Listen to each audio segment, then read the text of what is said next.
Good morning, I'm Meteorologist Chita Craft, tracking Tropical Storm Elsa. So I'm going to get to our local rain, what we're expecting today and through the rest of the week here in just a little bit. But I want to show you here across the country, you're going to hear a lot about Tropical Storm Elsa. A couple reasons. Expected to make landfall early to midday tomorrow. It is already bringing widespread rain toward Key West. Around a tropical storm or hurricane or just an area of low pressure, you get counterclockwise spin, and that is why it's going to pick up the outermost rain bands and already start to move across portions of South Florida, and that is going to include areas towards Surfside. So I know so many of our hearts, our thoughts, our prayers are going out to the first responders, the friends and family here across not only Florida, but especially there in Surfside. Now, we are going to continue to see that rain pick up, and in anticipation of that, take a look. Tropical storm warnings all across the western end there of Florida are in effect already. And then once you head, I think this is interesting, from Georgia to South Carolina, tropical storm watch already in effect. So they're also bracing for tropical storm force winds and rain as we near towards the end of the week. So landfall still expected early to midday tomorrow. Let me show you the official track from the National Hurricane Center. Expected to remain a tropical storm. Watch for minor strengthening. I say that because it's going to continue to stay in really warm open waters in the Gulf. Low wind shear, so conditions are extremely conducive for some strengthening. Not out of the question that we could see early to midday tomorrow, just before landfall, Tropical Storm Elsa increase and strengthen to a Category 1 hurricane. So we have to be mindful of that and continue to monitor it. So here's Tampa. At this point, the official track still has it staying just to the west of the land. And if that's the case, it will stay in the open waters in the Gulf, making landfall towards Cedar Key.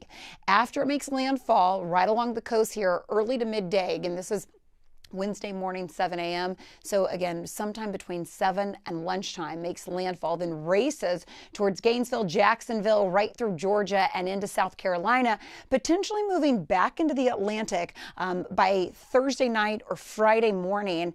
And once it reemerges back over the open waters of the Atlantic, it'll be warm enough again to support some strengthening. So it'll weaken to a tropical depression over land. And then as it moves back in the Atlantic, it could re-strengthen to a tropical storm. If it moves back over the open waters by Thursday or Friday, it will take back on the name Elsa because it'll still be the same basin where it originated. Here locally, we have already been tracking some really heavy downpours. In fact, you probably woke up early this morning, maybe to some claps of thunder. Maybe you saw some lightning outside of your window. So across our coastal areas, that's where we've seen the strongest storms, and they've kind of continued on and off this morning. Live look outside in Galveston, just kind of a sloppy start there right along Seawall Boulevard. On the radar this morning, it's really messy, and we have a lot of offshore deep tropical moisture, but it's really been from Matagorda, Brazoria County, Wharton, and portions now of Fort Bend County. So it's southwest of town that we've seen the heaviest rain so far today. Slowly but surely, this rain is going to continue to work northward. So prepare midday through your afternoon for area-wide scattered storms. And I'm talking about areas that haven't seen any rain for today just yet. So the Woodlands, Jersey Village, Cypress, up to Brenham, Huntsville, Livingston. These areas by the afternoon will start to see some thunderstorms fire up. Let me zoom in. I'll show you the Gulf Freeway was really wet around 4 a.m. this morning. That's why roadways are still wet.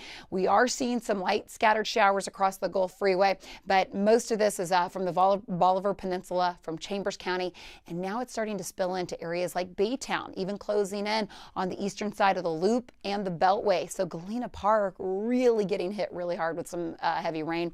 Gulf Crest to Harrisburg this morning, and right through the Hard 45 into downtown, we're looking at some moderate downpours as well. So no lightning. This is just rain, but in some spots, some heavy rain. Jacinto City, talking to you, Cloverleaf as well. Backing it up, Channelview getting some nice little downpours. Deer Park, hello, Pasadena, you're tapping into that as well. So again, areas east, southeast of town, seeing some of that rain. I'll broaden this scope out from Beach City, LaPorte, Baytown right now, catching some moderate moderate downpours.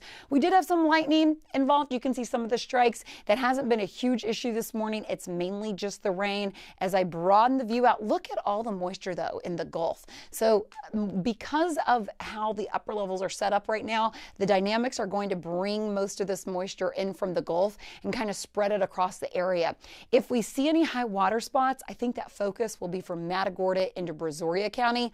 Potentially portions of Fort Bend or Wharton County, need to watch that closely, but it will be areas southwest of town. It's a little bit closer to that upper area of low pressure centered in South Texas, and that's what's going to help fire up additional thunderstorms. So as far as your day part planner goes, because we've been so quiet north of I-10, I have a set of 40% chance early, ramping up from midday through about 6 o'clock at about a 70% chance. So keep the umbrella handy and keep your guard up, especially southwest of town, for any of those high water spots. Also, if there's poor drainage, we've seen so much rain over the past several days. If there's an area that hasn't drained properly, it could have some standing water. So again, keep your guard up over the next couple of days, because this isn't the last day of rain. We will be tracking rain over the next several days. 4:30 this afternoon, notice the scattered showers in place. Not out of the question we could see a nice little thunderstorm or two. Then we should quiet things down overnight, probably ending as early as about 7 o'clock this evening.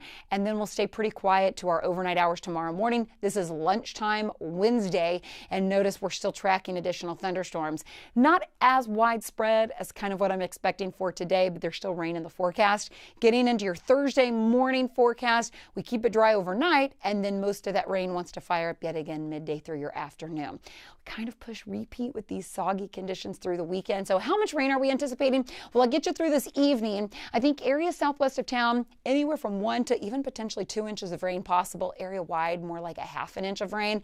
Then getting into the upcoming weekend, I want you to get the idea of every day we could pick up a good ½ to an inch of rain. So notice area wide, by Saturday, we'll be looking at 1 to potentially nice spots of 4 inches of rain, especially south and southwest.